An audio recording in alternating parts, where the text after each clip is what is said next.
offer you can't refuse. How many of you have heard this phrase?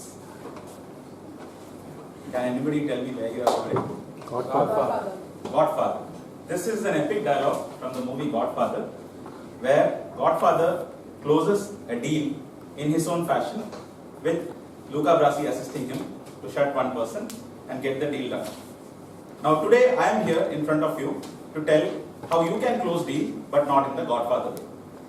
T.M. Modi, fellow Toastmasters and welcome guests, good evening. Good evening. Let me tell you how I do my job on a day-to-day basis. I am into sales. Now you might be wondering, most of you are not in sales, so you might be wondering what is in it for me. Good. That is the very first thing that you need to know before you embark on the sales process. First you need to know what you will gain out of it at the end of the entire process. So good that you have that curiosity in front of you. Let me begin. Our entire human life is a series of sales processes. From the time you are born, your parents market you as their future. A few years later, they sell you as a very sweet kid, adorable kid to the grandparents while they run off to office. A couple of years later, again they market you as a very disciplined and well-behaved son or daughter when they put you into the admission for the schools. About 2 decades later, they again market you as a very well-qualified, homely, well-earning, educated and good bride or groom for your prospective spouse. So I hope you get the gist that our life is entirely a process of one sale closing, the next sale opening. So that's how our life is going on. And in this process, the very first thing that you need to identify is that how your end objective can be achieved and how you have to have various steps in the process to get you to that goal.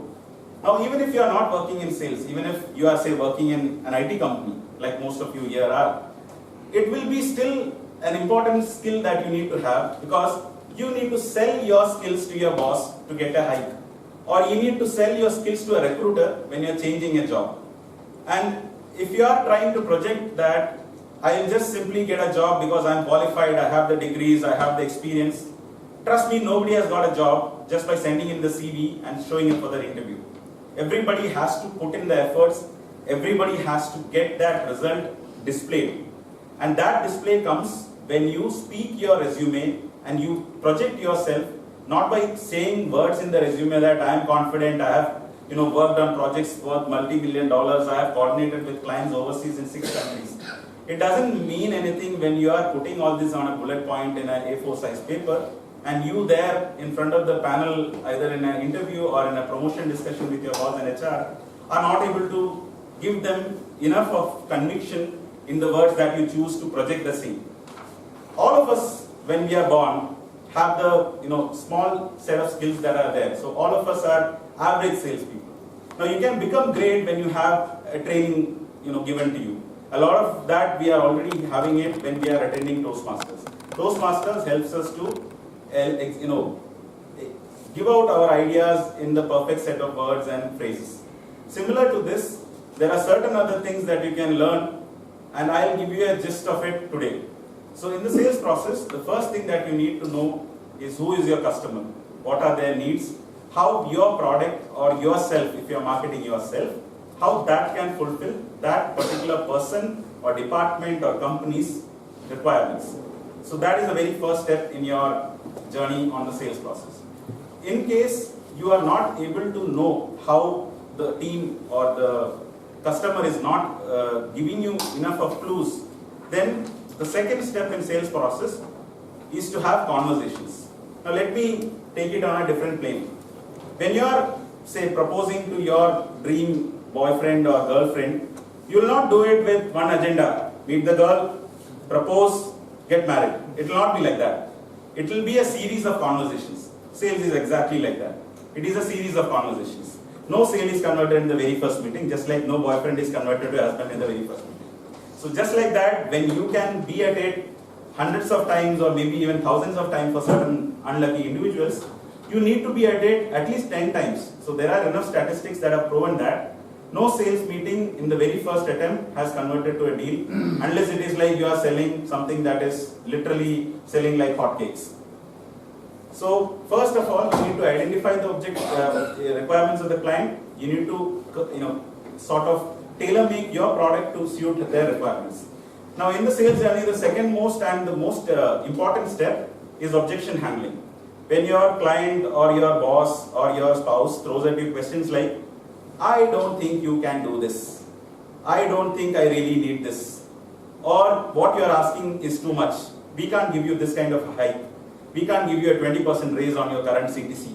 These are questions which come to you. So objections are things which people put at you to tell that your product is not going to be suitable for them, or you are not going to be suitable for their job. So objections mostly are on price, on features, on benefits that they can get out of it. But mostly in the world, it is always about price.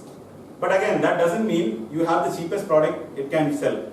That is what Tata Group realized when they launched Nano. That is a precise example where they branded it as the cheapest car in the world and nobody wanted to buy. So everybody, even when we are, for example, buying a gift for a special person, we don't evaluate the cheapest product available in the market, right? We evaluate what is something fitting into a budget and giving us the best possible value. That in sales terminology is something simply called as VFM, value for money. So you need to identify how much a person is willing to partake from his budget to get your goods. And your value of the product should be worthy enough for him to go beyond his budget if his budget is limiting, or should make him feel that even though his budget is quite high but your product is very less priced, still it should make him feel that your value that is deriving out of it is much superior compared to any other product available in the competition market. Lastly, when we have converted all this, finally if you are able to close a deal, it is a very satisfying moment, not just for you, but for the other side as well. It is, trust me, more satisfying than having a very great biryani or a masala dosa or an Andhra meal. It is more satisfying than the best of experiences in the world. So when you are at that stage, ensure that you have continuous follow-up and don't lose the client after the first sale. Similar to your interview experiences. Even if you had one round of interviews where everybody said, great, wow, we are excited to have you, keep pursuing them, keep finding them when you can take it to the next level. And in the sales process, the most important thing, like I initially mentioned, is to be keeping at it. Continuously follow up on your leads. And remember, it is always fortune which is favoring the bold, not the ones who don't try. So TMOD, thank you for that.